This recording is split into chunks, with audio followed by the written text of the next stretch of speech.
Shabbat Shalom. Shabbat Shalom. Catherine, go ahead. No, I'm just thinking the wheels are turning. I could tell something. I was like, Catherine's got something on her mind, and then we were like, Shabbat Shalom. Welcome back. This is part 2 to the Torah portion about Noah, and we are going to finish up with 10 and 11 in Isaiah. And guess what else? A little bit more reading in Yasher, and I think maybe a little bit in Jubilees. But we're going to get through it, and guys, listen, one thing that I want for everyone to listen to, and this is going to be so fascinating, the story, the full story of Abraham. Abraham was a righteous man, but do you know who Daddy was? Terah, and we're going to see him in just a few minutes. Do you know who Terah was? He was next in line at Nimrod. I mean, he was big. He was Nimrod. one of, like Valerie's saying, he was one of Nimrod's princes. Yeah. Do you know what he did for Nimrod? He built idols. Made idols. What? No way. He did. Abraham's dad? Yep. He was big. Oh, he was an idol maker. Mm-hmm. And the story behind this is so fascinating. Bonnie already knows it. She's giggling. Okay, so we're not going to delay, and we're not going to talk anymore. We're just going to get into it. Y'all ready? Here we go. Get it, girl. Get it, girl. I like that. I'm going to get it. What? What am I supposed to get? No, I'm kidding. 10. We are, again, for those of you who may not have been with us in the first part, we are in the scriptures. Mine is a bit worn. We're in the Scriptures Bible, and we are on page 9, and so we're in Genesis 10, verse 1. Thank you so much. This is what your scriptures will look like. Scriptures Bible is put out by the Institute for Scriptural Research. Part of our ministry is handing these out to you for free, so anybody who wants one, please send me a message in Messenger. Don't put it on the live stream, because once it's gone, I don't usually see it. But send me a message in Messenger with your physical address, and we will ship you one for free. You don't always check your messenger either. Okay, it may take me a day or two to check my Messenger. I don't know all this newfangled stuff, okay? Okay, we are in Genesis 10:1. Here we go. And this is, everybody loves genealogy, don't they? Mm-hmm. This is a genealogy of the sons of Noah, Shem, Ham, and Japheth. The sons were born to them after the flood. The sons of Japheth, Gomer, and Magog, and Madai, Yawan, Tubal, Meshach, and Tiras, and the sons of Gomer, Ashkenaz. I wonder if that's kin to the Ashkenazi Jews. I don't know. Riphath, Togarmah, and the sons of Yoan, Elisha, and Tarshish, Kittim, and Dodanim. And these are the coastland peoples of the nations. Were separated into their lands, everyone according to his language, according to their clans, into their nations. And the sons of Ham, Cush, and Mitzrayim, and Put, and Canaan. So isn't it interesting? Because listen, guys, everywhere these guys lived, they called those areas after their own names. So Mitzrayim, what is that? Egypt. Put, that's Put. Canaan. It was supposed to be the promised land, but Canaan stole it. And then Cush. So it's really interesting to see all these. The sons of Cush is Seba, and Hawilah, and Zaptah, and Ramah, and Sabtika. Who wants to read this? And the sons of Ramah, Sheba, and Dedan. And Cush brought forth, Nimrod. He began to be a mighty one on the earth. He was a mighty hunter before Yahweh. Therefore it is said, like Nimrod, the mighty hunter before Yahweh. And the beginning of his reign was Babel, and Erech, and Akkad, and Calneth in the land of Shinar. From that land he went to Asher and built Nineveh, after the name Nimrod, and Rehoboth, and Keilah, and Rezin between Nineveh and Keilah, the great city. Okay, I'm going to stop for just a second because I want y'all to hear some words about Nimrod, okay? We are in the book of Yasher, and again, we are in the Et Sefer, which is the divine book. That's what those words mean. And what's interesting about the Et Sefer all throughout the scriptures in the scrolls were the Aleph and the Tav. They're backwards because Hebrew is written from right to left. However, on the screen it's probably just the opposite. But the Aleph to the Tav. So what did Yeshua say? What is he called? The Aleph to the Tav. We're used to hearing it in the Greek, right? He's the Alpha to the Omega, right? Mm-hmm. No, that's not what he was. He was the Aleph, the very first Hebrew alphabet to the Tav, the very last one. And the strong head all the way to the covenant. Everything in between is who he was. And that's what is throughout the scriptures in this book. And it was throughout the scrolls. Okay, so we are in Yasher, chapter 7 and verse 23. And I just want to read you a little bit about Nimrod because, listen, the backstories behind all these guys is what's fascinating to me. And Cush, the son of Ham, the son of Noah, took a woman in those days in his old age, and she bore a son. And they called his name Nimrod, saying, at that time the sons of men again began to rebel and transgress against Elohim. And the child grew up, and his father loved him exceedingly, for he was the son of his old age. And the garments of skin, I want you to listen to this. The garments of skin which Elohim made for Adam and his woman when they went out of the garden were given to Cush. Listen, for after the death of Adam and his woman, the garments were given to Enoch, the son of Jared. And when Enoch was taken up to Elohim, he gave them to Methuselah, his son. And at the death of Methuselah, Noah took them and brought them to the ark, and they were with him until he went out of the ark.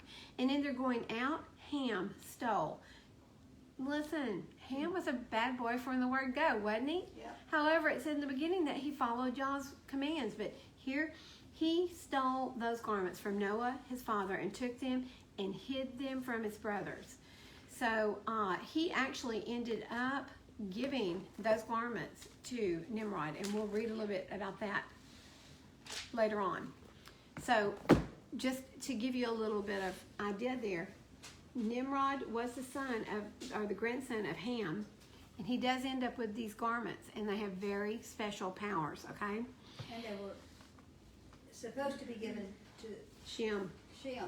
and they weren't, so it shows you how things can get so messed up if What? it's not followed exactly the way. Well, it's crazy because, I mean, Ham's son Canaan stole Shem's promised land, and Ham stole his garments of skin. Oh, they were just a bunch of thieves. They were a bunch of thieves. Pirates. Pirates, arg. Okay, chapter 10, verse 13. And Mitzrayim brought forth Ludum and Anamim and Lehabim and Naphtuhim. And I apologize because I'm butchering these names. And Paphutharim and Kashihum, from whom came the Philistines and Captorim. And Canaan brought forth Zidon, his firstborn, and Heth, and the Jebusite, and the Amorite, and the Girgazite, and the Hivite, and the Archite, and the Sinite, and the Arvadite, and the Zamorite, and the Hamathite. And afterward, the clans of the Canaanites were spread abroad. Whew, all those ites. And the border of the Canaanites was from Zidon, as you go toward Gerar, as far as Azur, as you go towards Sedom and Amorah and Admah and Zeboim, as far as Lasha. I can't even stick with the story because I'm trying to pronounce all these I words. was trying to find you in Yasher. We're in Genesis 10, Verse 20. verse 20. I know it now. I'm Around finding it. Yasher 10 is where you're gonna find these, I think. Oh, okay. Okay, and these were the sons of Ham, according to their clans, according to their languages, in their lands, in their nations. And also to Shem, the father of all the children of Eber, the brother of Japheth, the elder, children were born. The sons of Shem were Elam, Asher, and Arpachshad, and Lud, and Aram. I mean, don't those names, all those names sound familiar? Okay. And the sons of Aram, Uts, and Hul, and Gether, and Mash. How would you like your name to be? Mash. I don't know. Go ask Mash over there. Little Mash, big Mash. You're not mashed, though. And Arpachshad brought forth Shelah, and Shelah brought forth Eber. And to Eber were born two sons. The name of one was Peleg, and in his days the earth was divided, and his brother's name was Yoktan. And Yoktan brought forth Almodad and Shalef and Hatzamaweth and Yerah. If anybody, I need to cut the recording off right now. And Hadoram and Uzal and Gizah and Obal and all these other names, and Hevelah and Yobad. All these were sons of Yoktan. And their dwelling place was from Mesha as you go towards Sephir, a mountain of the east. These were the sons of Shem, according to their clans, according to their languages and their lands, according to their nations. These were the clans of the sons of Noah, according to their generations and their nations. And from these the nations were divided on the earth after the flood. Isn't that crazy? How many nations came out of Noah? All of the nations came out of there. And of course, we already went through the split of the To land. multiply. He did tell them to multiply, and man, were they obedient, right? Very. So we saw how the land was split up, and Shem received all of the land that was Israel. And who ended up with all that land? Canaan. He stole it. And all the earth had one language and one speech. We're in 11:1. And it came to be, go ahead. I mean, that happened then, and it's happened ever since with the land of Israel. That's what's going on today. Yes. Everybody trying to steal claims from it. them. Yeah. There was a question last night about the languages. Yeah, we Let's see, where was it at? It was think we in- figured it out, but we're not sure. It was in. You may have found some new information for all Well, it of was us. talking about they had one language. Mhm. We read that. Uh-huh. And then it gets over to Nimrod, which we'll get to in just a minute, and it says, because they had, but over here it sounds like they have different languages in the different Oh, nations. yeah, in 1031, it Yeah. says these were the sons of Shem according to their clans, according to their languages in their lands, according to their nations. And then it goes to 11:1, and all the earth had one language. Well, And it says down here, all of Hebrew. the, uh-huh. She made a good thing saying that they had the one language, the Hebrew language, but they probably had A different dialect. They dialects. probably had street slang, and then Different they had dialects. Tex-Mex, and then Well, and If you okay, look down, and think it's- about this too. In all the different lands, if you live in Louisiana, you know what a swamp is. You know what a crocodile or alligator is. You know what a buru is, and you know what all that it's is. still a Fried rice, United boudin. States lip. It's United, it's American speaking lip, but it's. It's all English, but it's like, different. That was Hebrew. It's different. It's different terminology for things in their different areas. So it would be according to their land and according That's to what their they were nations. saying. Their It la- made sense after yeah. that. So they all had different words that The others basic didn't. language, Mhm. but then they use different dialogues and Yes. different verbiages. Yes. It says at the bottom, at the very bottom Hebrew. of that page, 11A, and its language, it's defined, which was Hebrew lip. Mhm. So Hebrew So- was there. It was Hebrew was the language. Yeah, that's what the world was spoken into being in. Okay. So that made it, Yes. Totally makes sense. yeah. Okay. All the earth had one language and one speech. And it came to be, as they set out from the east, that they found a plain in the land of Shinar, and they dwelt there. And they said to each other, "Come, let us make bricks and bake them thoroughly." And they had brick for stone, and they had asphalt for mortar. And they said, "Come, let us build ourselves a city and a tower whose top is in the heavens, and make a name for ourselves, lest we be scattered over the face of the earth." Now, guys, we read about the Tower of Babel here recently, didn't we? no. Seems like Let's it. read it again.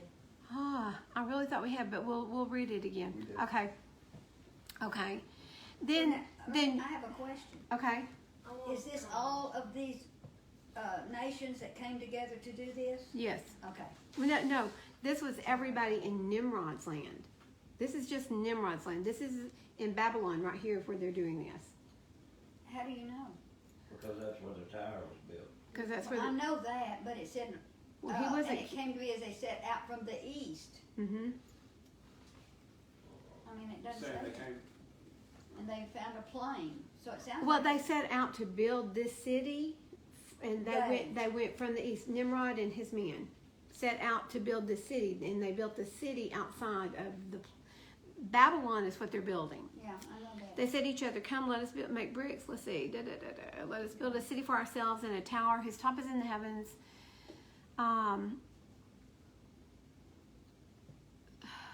Where does But it it say? sounds like it when it goes to 6 that it's, that they had different dialects because it says they all have. They don't have different dialects. They're all speaking the same language because they Oh, understand that's what each they other. separated, okay. Okay, Gotcha. so let's get back into the story. Okay, make a name. Let me start at 4. And they said, "Come, let us build ourselves a city and a tower whose top is in the heavens, and make a name for ourselves, lest we be scattered all over the face of the earth." And then Yahuah came down to see the city and the tower which the sons of man had built. And Yahuah said, "Look, they are one people, and they all have one language. With the and this is what they begin to do." He's like, "Look, they can communicate, they can talk together, they're making plans, and look what they're doing with it. They're wanting to conquer me." And that's basically what they're doing, and that's what they're doing. He said, "And now they are not going to be withheld from doing whatever they plan to do. Come, let us go there and confuse their language so that they do not understand one another's speech." And Yahweh scattered them from there over the face of the earth, and they left off building the city. And this is in Yashar 9:20-39, and we're just going to read that really quick.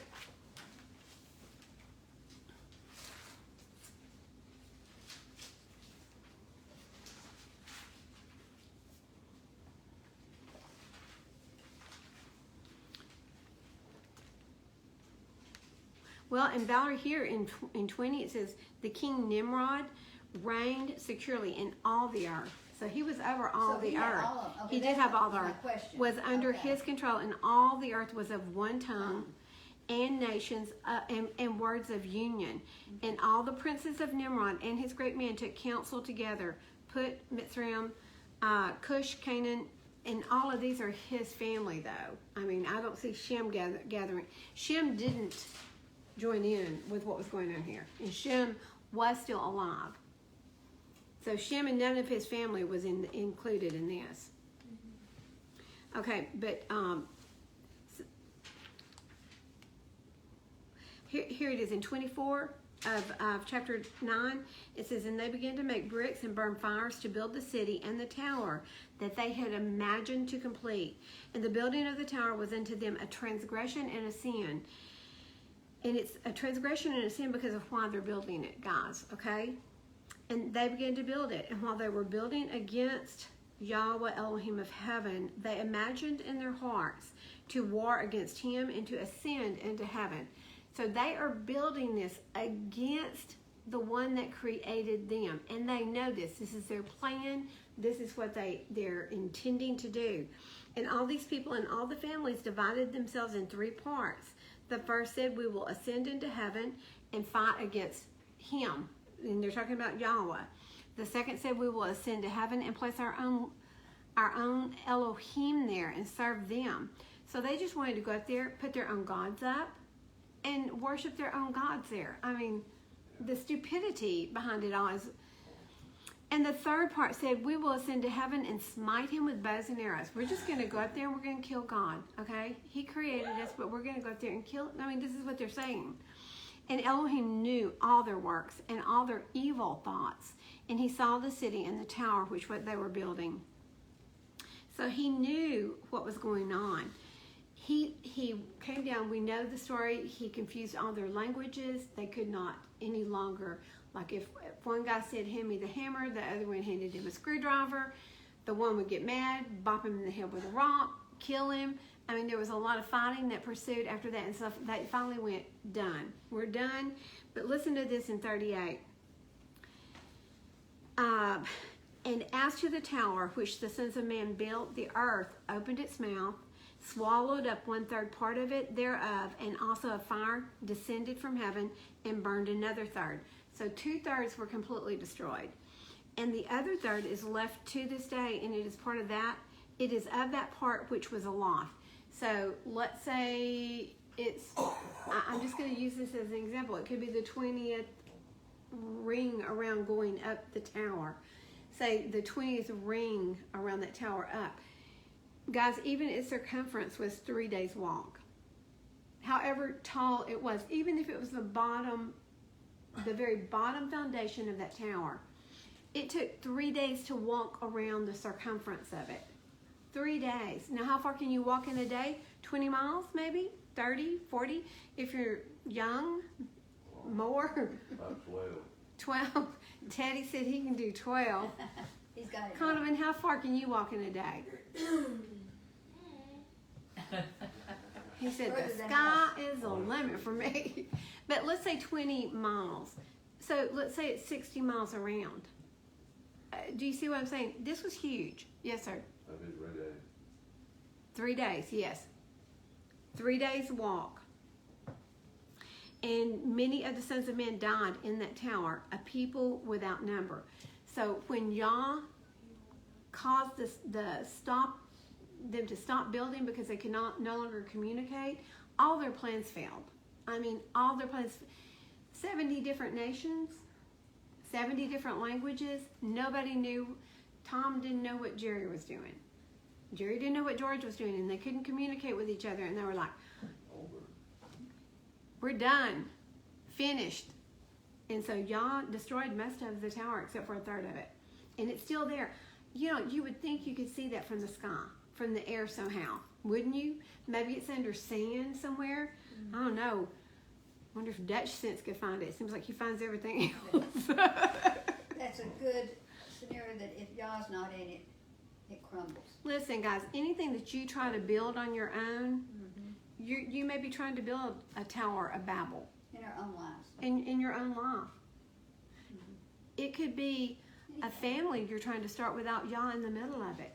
It can be anything you're doing without Yah as a center. Without Yahweh included in it, it could be the Tower of Babel, okay? Okay, any more questions on the Tower of Babel or Did you Nimrod? Did you say, okay, what was 2/3 swallowed up? What was it? The tower. People. A third of it was swallowed up, and a third of it was burned, and the other third, when it fell, landed, it was part of it was aloft, so it was up in the air. So maybe the bottom third was swallowed up, the top third was burned up, and the other third just fell onto the ground. But it said it's still there today. And it shows you how easy people can get so far from Yah in such a short period of time. And they knew they had what they needed. They had the Torah, they had it all. And the thing about Nimrod is he was a man after Yah's own Yes, he heart. was. He was a mighty man of Yah in the beginning. And then pride, and listen, they say that he was mixing seed with the fallen angels somehow. Yes, and that's why he gained so much power. That is what I've heard. I can't find it in here. It actually said he put the garments of Adam on him when he did. Yes. He had He's Oh, super. I bet that's what did it. He was superpower. Yeah.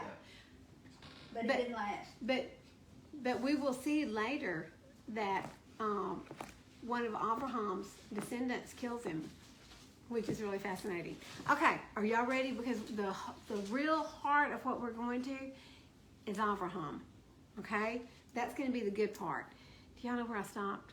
No, I'm kidding. Verse 9 of 11. This is why its name was called Babel, because there Yahweh confused the language of all the earth. And I am back in the Scriptures Bible. From there, Yahweh scattered them all over the face of the earth. This is the genealogy of Shem. Shem was 100 years old and brought forth Arpachshad 2 years after the flood. And after he brought forth Arpachshad, Shem lived 500 years and brought forth sons and daughters. And Arpachshad lived 35 years and brought forth Shelah. And after he brought forth Shelah, Arpachshad lived 400 years 403 years, so 403 years, and brought forth sons and daughters. And Shelah lived 30 years and brought forth Eber. And after he brought forth Eber, Shelah lived 403 years and brought forth sons and daughters. And Eber lived 34 years and brought forth Peleg. And after he brought forth Peleg, Eber lived 430 years and brought forth sons and daughters. Don't go to sleep because we're fixing to get to the end of this part. There is an end to this. And Peleg lived 30 years and brought forth Ru. And after he brought forth Ru, Peleg lived 209 years and brought forth sons and daughters. And Ru lived 32 years and brought forth Serug. Now, Serug is Abraham's grandfather. Okay, so we're fixing to get into some good stuff. And after he brought forth Serug, Ru lived 207 years and brought forth sons and daughters. And Serug lived, his great-grandfather, Yeah. Serug lived 30 years and brought forth Nahor. And after he brought forth Nahor, Serug lived 200 years and brought forth sons and daughters. And Nahor lived 29 years and brought forth Terah. Whew. Is that somebody downstairs? Okay. That was you. That was me? Yes. I'm okay. I'm okay. Okay, so Nahor is Abraham's grandfather and Terah is his dad. And after he brought forth Terah, Nahor lived 119 years and brought forth sons and daughters. And let's see. You're not getting any volunteers. She's through. Oh, Looking for it up in here.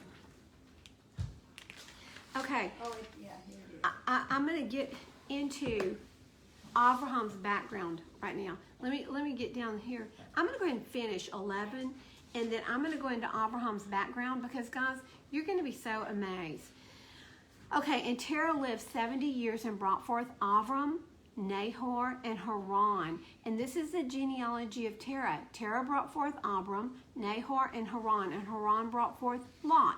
Y'all know who Lot is. And Haran died before his father Terah in the land of his birth, in the Ur of Kasdim. The Ur of Kasdim is the fire of Kasdim. And you're going to see how really Terah was the reason Haran died. Okay? Very sad. And the next city they went to, he named it Haran. And Avram and Nahor took wives. The name of Avram's wife was Sarah, and the name of Nahor's wife was Milcah, the daughter of Haran, the father of Milcah, and the father of Yiscah. And Yiscah is Sarah, okay? That's Sarah. Oh, So, that's Sarah. I looked at, tried to find it last night. so Haran's children were Milcah, Sarah, and Lot, Okay. okay? So Nahor married, let's see here. Nahor married Haran's oldest daughter. Abraham married Sarah, and then Abraham also took Lot, kind of as his child. He kind of took him into his house. And Sarah was barren. She had no child. And Terah took his son Abram and his grandson Lot, son of Haran, and his daughter-in-law Sarah, his son Abram's wife, and they went out with them from Ur of Kasdim to go to the land of Canaan. And they came to Haran, which he named, and dwelt there. And the days of Terah came to be 205 years, and Terah died in Haran. Okay, so let's go into So who was Sarah's father? Haran. Terah? No, Haran. Haran was the father. Okay, Haran's going to die. Haran was the father of Milcah, Sarah, and Lot. And Abram married Sarah. Nahor married Milcah. And you'll see Nahor and Milcah later in Paran is where Isaac will send Right. for a wife for his son. Abraham and Isaac. Yes.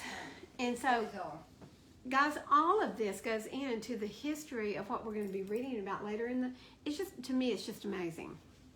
Fills in. Okay. 12, 11, 12. Where are I you? think you were 11, 12. I think it's somewhere around that. Okay, here we go. We are in chapter 8. Oh, And I'm going to do like I did in the first part. I'm going to read I'm not going to read all of it because this scans over 3 chapters, okay? So I'm not going to read the whole thing, but I'll tell you where I am.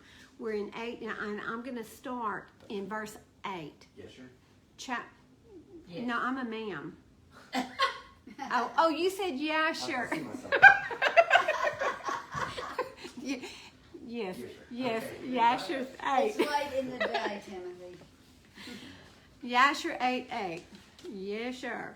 Okay. Verse 8. And they did so, and they all went to the king. Okay, let me give you just a little bit of Avram was backstory. born. This is the night when Avram was born. And Nimrod, because he was such good friends with Terah, he and some of his Conjurers. magicians and conjurers all went to Avram's house to celebrate the birth of the child. Well, when they came out of the house, they saw this very odd thing in the heavens. In fact, what they saw, let me read you exactly what they saw. Those are large stars. They saw, but it ran across the sky though.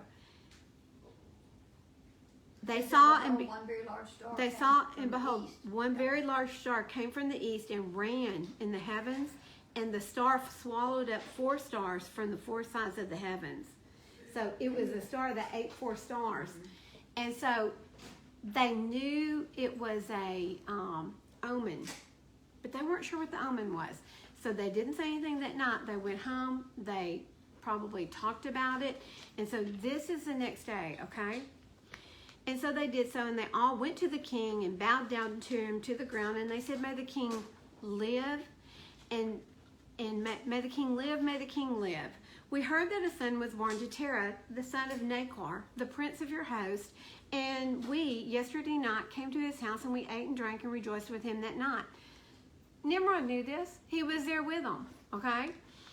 And when your servants went out from the house of Terah to go to our respective homes to abide there for the night, we lifted up our eyes to heaven, and we saw a great star coming from the east, and the star ran with great speed, swallowed up 4 great stars from the 4 sides of the heavens. And your servants were astonished at the sight which we saw, and we were greatly terrified, and we made our judgment upon the sight. So they came together, they discussed it, and decided what it meant, right? And we knew by our wisdom the proper interpretation thereof, that this thing applies to the child that is born to Terah, who will grow up and multiply greatly and become powerful and kill all the kings of the earth and inherit all their lands, he and his seed forever. Do you hear how they are prophesying about Avram? Did you hear that? They said he will grow up, he'll multiply greatly. That is what Yah told Abraham. I'm going to multiply your seed. It's going to be like the sand on the seashore, like the stars in the heavens. You won't even be able to count it, right? Okay, he said he will grow up, he will multiply greatly and become powerful and kill all the kings of the earth and inherit all their lands, he and his seed forever. And now our Adonai, which means Lord, okay? Adonai is Lord, and King, behold, we have truly acquainted you with what we have seen concerning this child. And if it seems good to the king to give his father value for this child, we will slay him before he shall grow up and increase in the land, and his evil increase against us, that we and our children perish through his evil. So this is, listen guys, this is the patriarch. This is the father of the whole beginning. This is the whole beginning of Israel, Abraham. What does the enemy want to do? Wipe him out. Because if he can wipe Abraham out, he can wipe out the seed. Okay? So the conjurers, the soothsayers, they're like, we've got to kill him. Okay? You're just going to have to offer Abraham a little bit of money, and he'll sell you his child. Not a big deal. There's a whole lot more after that, but we're going to skip over to verse 35 and 8. So he knew, Hassan knew something was going on with the star, with that revelation of that. He had to know something. Mm-hmm. Yeah, I mean, Yep. to be plotting and planning. Yes. And Terah took Avram his son secretly, together with his mother and nurse. Okay, and let me just show you in a very brief sentence what happened in this full page and a half that we're skipping. The king went to him and he offered him a house full of silver or gold and a horse and hay, and he offered him all this wealth for his child. And he was like, I couldn't sell my child. King got very mad. So finally, he saw that the king got mad. And so what he did, and Yah allowed this, guys, but he went home, he took a servant's child and replaced his child with this servant's child. Okay? That child was killed. And Yah allowed this in order to preserve Abraham and his seed. Okay? Got a picture of his shoe taken. What was your I know. It's like the death of any baby is horrible, but this is because the king was going to kill a child. A child was going to die. And what Yah didn't want to happen is he didn't want it to be Avram. Okay, in verse 35, and Terah took Avram, his son, secretly, together with his mother and nurse, and he concealed them in a cave. And he brought them their provisions monthly. And Yahuah was with Abraham in the cave, and he grew up, and Abraham was in the cave for 10 years. And the king and his princes, soothsayers and sages, thought that the king had killed Avram. And Haran, the son of Terah, Avram's older brother, took a woman in those days, and Haran was 39 years old when he took her. And the woman of Haran conceived and bore a son, and he called his name Lot. We know who Lot is. And she conceived again and bore a daughter, and she called her name Milcah. And she conceived and bore a daughter, and she called her name Sarai.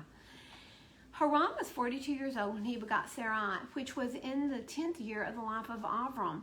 And in those days, Avram and his mother and nurse went out of the cave, as the king and his subjects had forgotten the whole affair of Avram. And when Avram came from the cave, he went to Noach and his son Shem. Did y'all hear that? Avram went to live with Noah and Shem. And he remained with them to learn the instruction of Yahuah and his ways. And no man knew where Avram was. And Avram served Noah and Shem his son for a long time. And Avram was in Noah's house 39 years. And Avram knew Yahuah from 3 years old, and he went in the ways of Yahuah until the day of his death, as Noah and his son Shem had taught him. And all the sons of the earth in those days greatly transgressed against Yahuah, and they rebelled against him, and they served other little e Elohim, which are little gods, and they forgot Yahuah who had created them in the earth, and the inhabitants of the earth made unto themselves at that time every man his own little g god. And now we're going to move on down to verse 11 of chapter 9. And Avram the son of Terah was waxing great in those days in the house of Noah. He was growing. He was prospering. And no man knew it, and Yahuah was with him. And Yahuah gave Avram an understanding heart, and he knew all the works of that generation were vain, and that all their Elohim were vain and were of no avail. And Avram saw the sun shining. I'm not going to go there, but he's thinking on Yah. He's thinking on the Elohim, and he was going through some searching in his mind. Okay. We're skipping over to verse 20 in chapter 9. And King Nimrod reigned securely in all the earth. And Valerie, you're right. All the earth was under his control, and all the earth was of one tongue and words of union. And all the princes of Nimrod and his great men took counsel together. And skip on down to 24. Oh, well, and that's the whole story of the bricks and the mortar. So we're going to skip all of this and go over to chapter 11, verse 12. At that time died Nahor, son of Serug, in the 49th year of the life of Avram, son of Terah.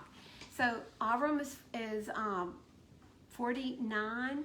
So Avram was 10. No, was it Nahor? No, Haran was, I've lost track of their ages.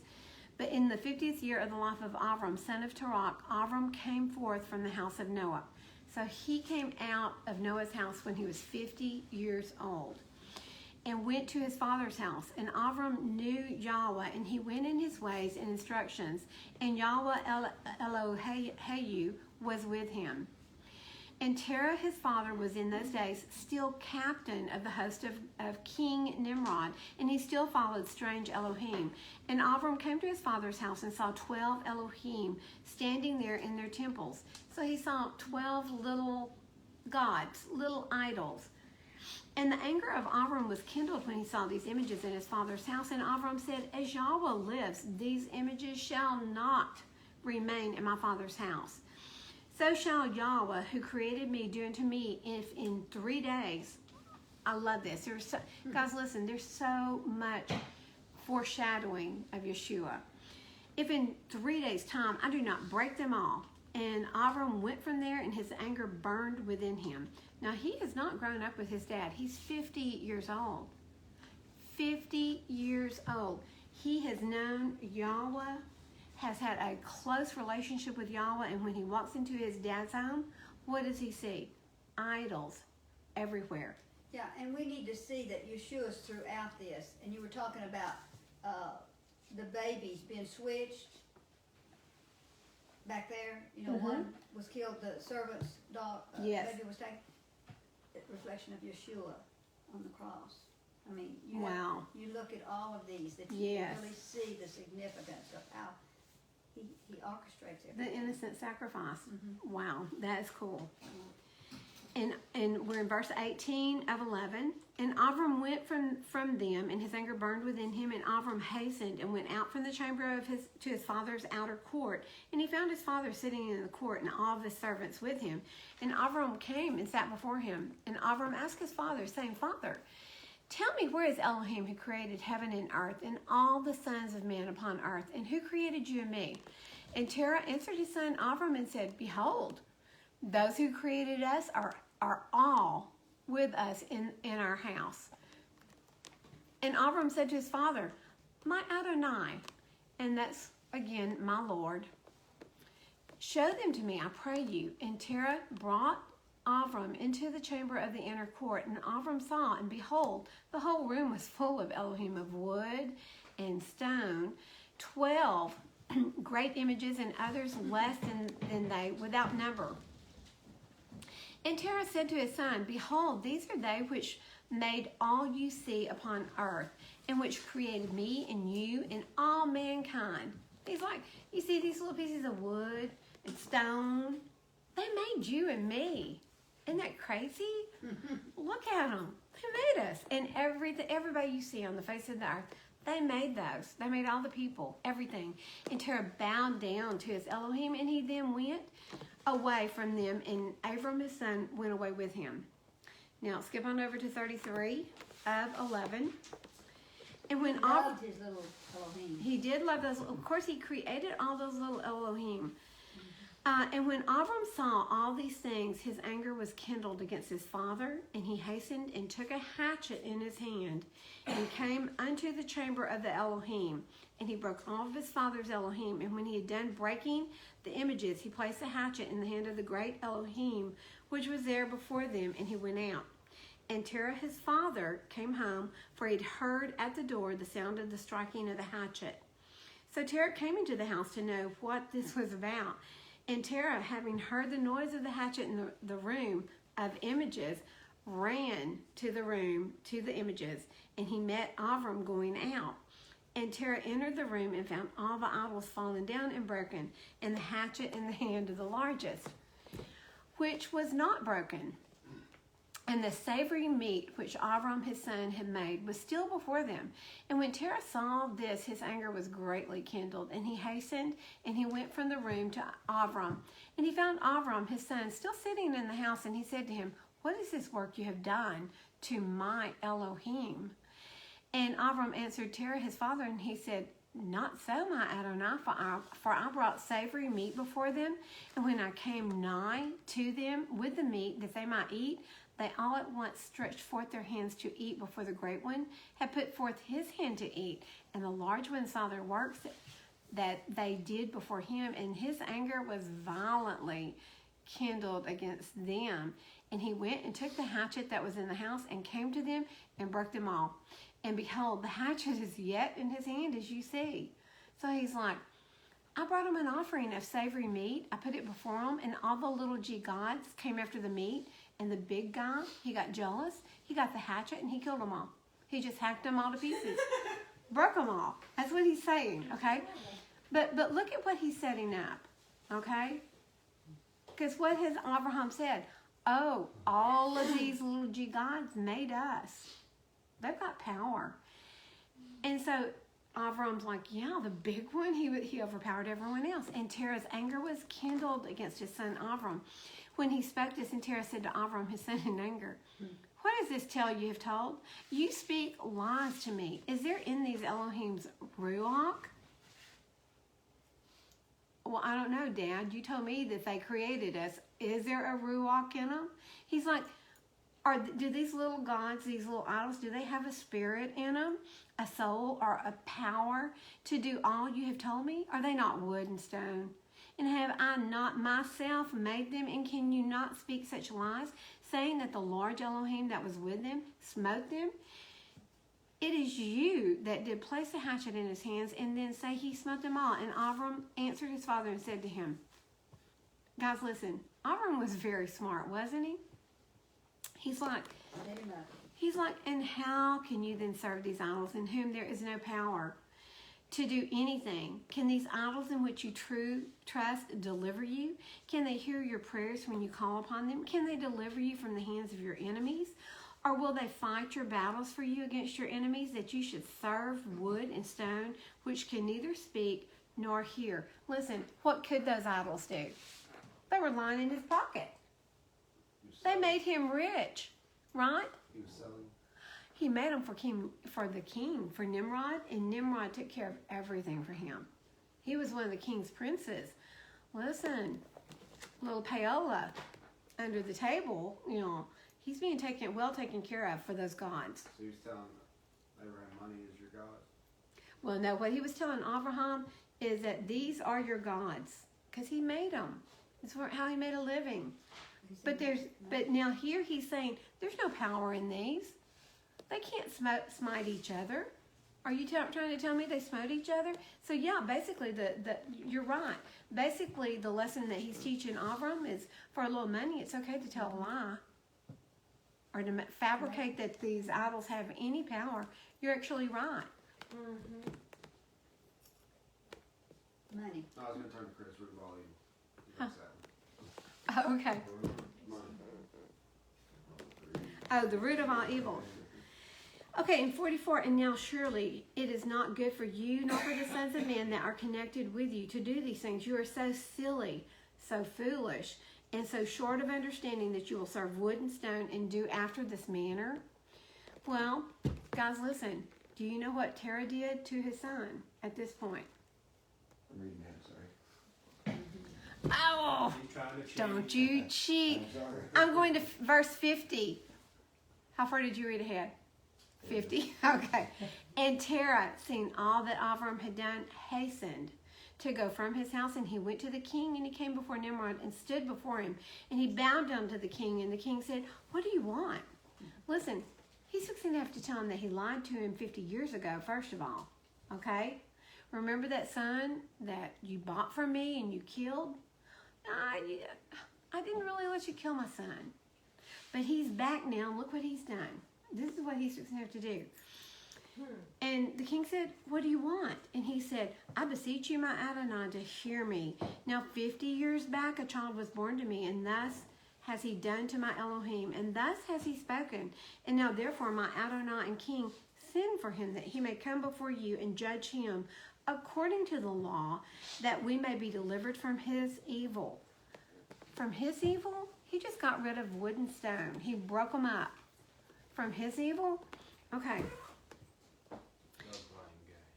The blame game. And listen, he just handed to a very violent king one of only two sons that he's got left, because we've already read that Nahor is dead.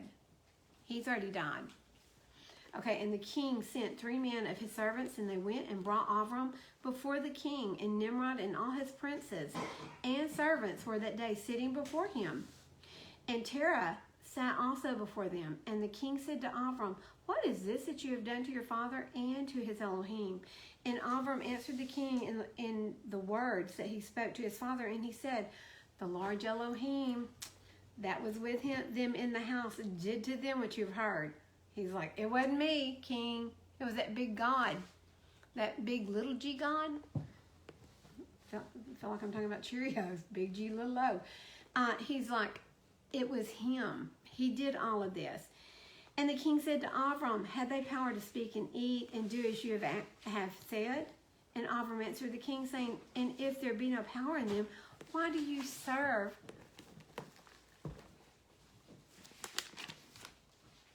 Whoops, 2 pages. That doesn't work. "Why do you serve them and cause the sons of men to err through your follies?" So he's basically saying, "King, you're the one being silly, and you're allowing everyone else to err after you because they're following you and they're serving these gods. Do you imagine that they can deliver you or do anything small or great, that you should serve them? And why will you not sense the Elohim of the whole universe who created you and in whose power it is to kill and keep alive? Oh, foolish." Ooh, listen to what he's saying to him. "Oh, foolish, simple, and ignorant king, woe unto you forever. I thought you would teach your servants the upright way, but you have not done this, but have filled the whole earth with your sins and the sins of your people who have followed your ways. Do you not know, or have you not heard, that this evil which you do, our ancestors sinned therein in days of old, and the eternal Elohim brought the waters of the flood upon them and destroyed them all, and also destroyed the whole earth on their account. And you and your people rise up now and do like unto this work, in order to bring down the anger of Yahuah Elohim of the universe." Okay, so let me tell you what's about to happen. Tim, you want to tell us what's about to happen? No, I stopped and started reading. So let me tell you what's going to happen. The king is going to, I believe he calls together his conjurers. He brings them together and he's like, "What are we going to do with this boy?" And what they say is, "We're going to burn him. We're going to Hang him first. But then, oh Lord, he's done all these things. We gotta burn him. And I want you to look at this.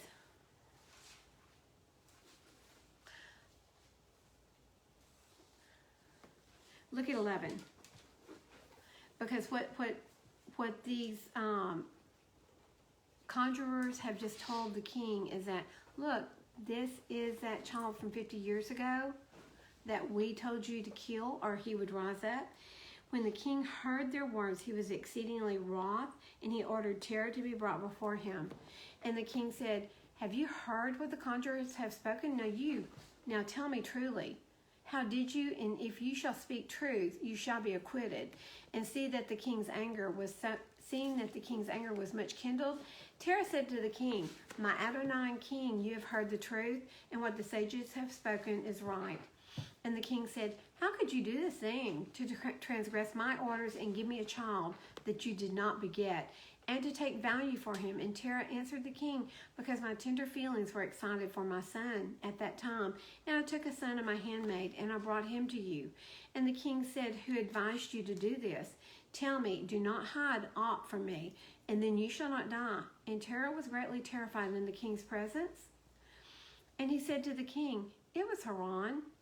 It was my oldest son who advised me to do this. My other son, Haran, advised me to do this." And Haran was in those days that Avram was born, 32 and 30 years old. So he was 32 years older than Avram. So he's 82 right now. But Haran did not advise his father to do anything, for Terah had said this to the king in order to deliver his own soul from the king. For he feared greatly, and the king said to Terah, "Haran, your son, who advised you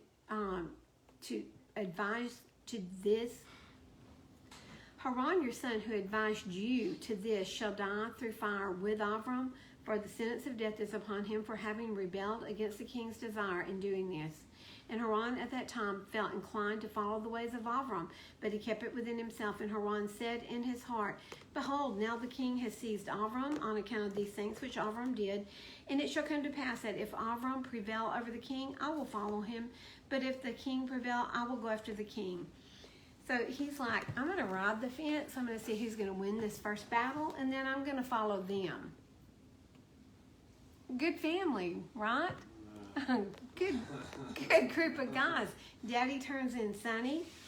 Okay, and when Terach had spoken this to the king concerning Haran his son, the king ordered Haran to be seized with Avram, and they brought them both, Avram and Haran his brother, to cast him into the fire. And all the inhabitants of the land and the king's servants and princes and all the women and little ones were there, standing that day over them. And the king's servants took Avram and his brother, and they stripped them of their clothing except their lower garments which were upon them. And they bound their hands and feet with linen cords, and the servants of the king lifted them up and cast them into the furnace. And Yahuah loved Avram, and he had compassion over him. And Yahuah came down and delivered Avram from the fire, and he was not burned. But all the cords with which they burned him were burned. While Avram remained and walked about in the fire, and Haran died when they cast him into the fire, he was burned to ashes, for his heart was not perfect with Yahuah. And those men who cast him into the fire, the flame of the fire spread over them, and they were burned, and 12 men of them died. Wow. And Avram walked in the midst of the fire 3 days and 3 nights. Walked around in the fire. Can you imagine these guys walking through town, and they're looking up there at the king's furnace, and there's Avram just walking around in his underwear. That's what he's doing, all by himself in the fire. That should be a lesson to us about Haran. That He sounds knew. a lot like the story of Meshach. Yeah, it is. Mm-hmm. But Haran knew. It said that he was inclined to follow, as we are. And he didn't, and look what happened. Yeah, I mean, Like you said, he was playing both sides. he was playing both sides. He was like, if the king starts winning, I'm going to be on his side. It's like us. Hey, if they persecute Timothy for his belief system, I'm going to go with Bonnie, and we're going to be going to Sunday church. But if they don't persecute Timothy, I really want to believe that. I'll go with Timothy. Lukewarm in Revelation. Yeah, that is lukewarm. Neither hot The fence. nor cold. Straddling the fence. He said, I'll spit you out. So Avram walked in the midst of the fire for 3 days and 3 nights, and all the servants of the king saw him walking in the fire. Guys, what do you think this did for Abraham? He's a god. I mean, think about that. Someone But he said, didn't claim credit. He said, "Oh, don't battle me. You need to battle That's what me." people looked at it as. that's exactly right. But the people are like, wow, if this doesn't kill him, who can overcome Abraham? So the king's, let's see, 3 days and 3 nights, and all the servants of the king saw him walking in the fire, and they came and they told the king, saying, Behold, we have seen Avram walking about in the midst of the fire, and even the lower garments which are on him are not burned. But the cord with which he was bound, it's burned. And when the king heard their words, his heart fainted, and he would not believe them. So he sent his faithful princes to see this matter, and they went and saw it and told it to the king. And the king arose to go and see it, and he saw Avram walking to and fro in the midst of the fire, and he saw Haran's body burned, and the king wondered greatly. And the king ordered Avram to be taken out of the fire, and his servants approached to take him out, and they could not, for the fire was round about, and the flame ascending toward them from the furnace. And the king's servants fled from it. They couldn't even get near the fire. That's hot, isn't it? And the king rebuked them, saying, Make haste and bring Avram out of the fire, that you shall not die. And the servants of the king again approached to bring Avram out, and the flames came upon them and burned their faces, so that 8 of them died. And when the king saw this, his servants could not approach the fire, lest they should be burned. The king called to Avram, Oh, listen to what he calls him. O servant of Elohim, who is in the heaven, go forth from amidst the fire and come hither before me. And Avram hearkened to the voice of the king, and he went forth from the fire and came and stood before the king. Listen, guys, who is Nimrod? Who is Nimrod to Avram? Cousins. Uh-huh. They're cousins. They're a little bit distant, but they're still cousins. Okay, y'all understand that, right? Okay. When Avram came out, the king and all of his servants saw Avram coming before the king with his lower garments upon him, and they were not burned, but the cord with which he was bound was burned.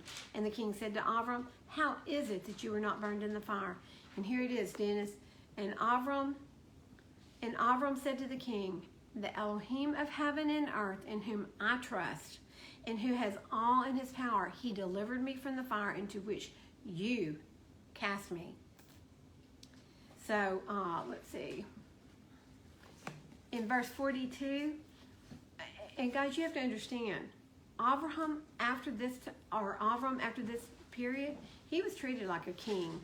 In 42, Avram returned on that day and went to his father's house, he and the men that followed him. He had men following him. They wanted to be like him. And Avram served Yahuah Elohai all the days of his life, and he walked in his ways and followed his Torah. And from that day forward, Avram inclined the hearts of the sons of men to serve Yahweh. Sometimes a miracle will cause everyone around you to follow you, right? 300 men followed him.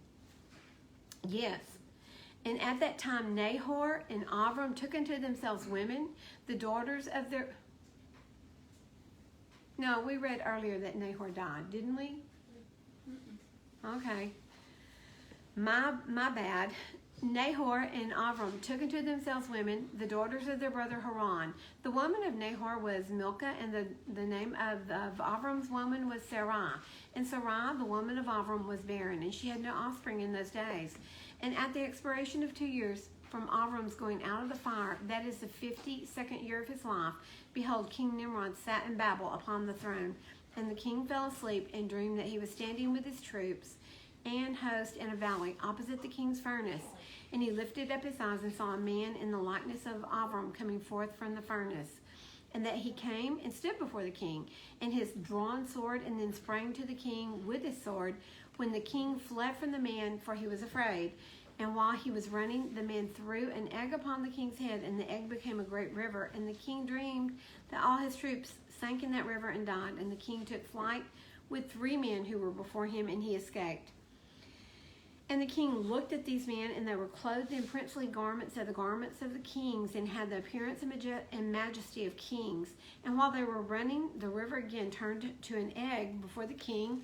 And there came forth from the egg a young bird, which came before the king and flew at his head and plucked out the king's eyes. And the king was grieved at the sight, and he awoke out of his sleep. And we will finish. You think that's where they got about the egg and Easter? I hope not. That's a bad one. So guys, listen. That is a prophetic dream, because indeed the egg of Avram through his son, Jacob, through Isaac, through his son Isaac, is who ended up killing him. And we'll read about that in a later story. But do y'all have any questions? And do you see, listen guys, you want to raise a mighty young man or daughter as a child, raise them up in the ways of Yah. Teach them the right ways, and they will never stray. They will be blessed. They might, but they'll come back. I'm going to tell you something. If you raise them up and you lead by example, chances of them straying are very slim. If you are literally watching their every move and guarding them, as we should be doing our children, and none of us have done it. I mean, we haven't. Hmm? What? What happened I don't to know if that's Terry? like scripture. It says Huh? if they do stray, they will come back. You can teach them. What happened to him? Tell them the way they should go when they're old, they shall not depart from it. Like, how did he die? Yeah, I think he just died of old age. Who? Tara? He did. They went to Haran, didn't they? Mm-hmm. Yeah, they went to Haran and he died there and they buried him. He may have left Haran. was this before Abram was changed to Abraham, the name? Yes. Yes, Yes. it is. What was it? Mm-hmm. Yeah, it was. Yeah, his name wasn't changed to Abraham. Until 99 years old. or It was just before Isaac was born. Yeah. But guys, isn't this amazing? when you see the fullness of who Abraham was, and back to your question, yes, if they stay in the way that you've taught them, guys, listen, Abraham is an example of that, because when y'all said leave your father, leave your family, go out, Abraham didn't question him. Actually, Abraham waited a while before he went out. So he didn't question him, and he did finally go, but it took him a while to But his leave. grandfather's the one that raised him up to walk in the ways of Yah. His father didn't. It was actually, yeah, it was Shem, yes. So, you know, it's gonna be somebody in the family that should Yes. take the authority to do that.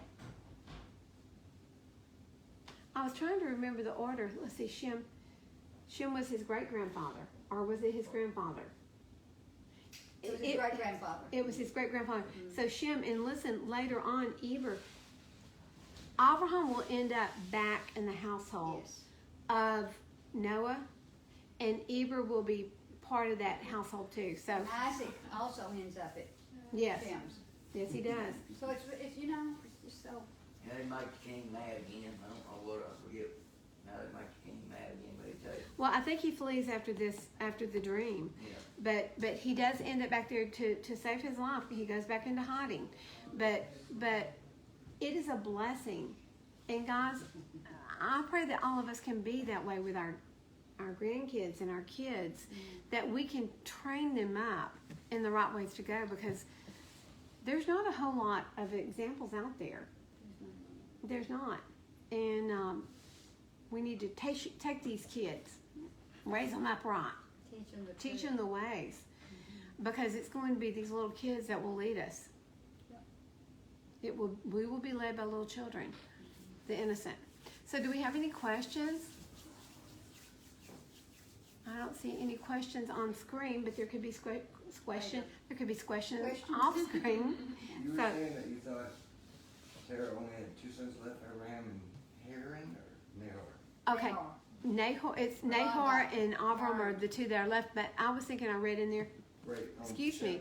Chapter 11, verse 12, it said, at the time Nahor, son of Serug, in the 49th year of the life of Abram, son of Terah, Uh-huh. also one that you were, Haran died and was burned. right. But that's where I got confused. So Yeah, that's what I was Nahor thinking too. and Okay. they've got the same names, don't they? Okay, so he's the son of Sarag, which is the great grandfather. So yeah, okay. Thank you for looking that up, because I was going to look that up later, because I was like, I know I just read that their brother died, but the brother was named after the great grandfather. Confusing. It is very confusing. Like, we can't pronounce the names anyway. Right. And then when we can, we got everybody dying. So thanks. That was a huge help for me. We do have some unusual names. Yes. It wasn't to them. I'm sorry, do I'm what? talking about on here. It wasn't to them. That's right. That's right. So We're guys, talking about two different things. any questions? Do we have any questions? Anybody want to add anything to it, Dennis? No? So guys, this is where Abraham got all his strength. Isn't that interesting? It didn't come from Papa Idol Maker Nope. following a piece of wood or a rock. But Okay? he still honored his father after all that had happened. Abraham did. That is a very good example. He still honored his father. And guys, that is one of the commandments. Doesn't matter how good, bad, or ugly our parents are, we have to honor them. That doesn't mean you have to love them and dote on them, No. okay? Honor But them. it does mean you have to honor them, because they brought you into this world, He okay? did honor him, but he kind of was conniving in the way that he showed him his idols were false. He's like, hey, look. But I mean, look later in at life, this. he honored him by Yeah. taking care of him. He didn't just go in there and like preach. He was like, oh, your action figures are fighting each other, you know? Yeah. That's right. Yeah. That's what he was doing. I'm like, he was saying, very, "What," I was like, here comes and Joe laughing Joe, about look it at as him, he man. did it. He may win every time. Yeah.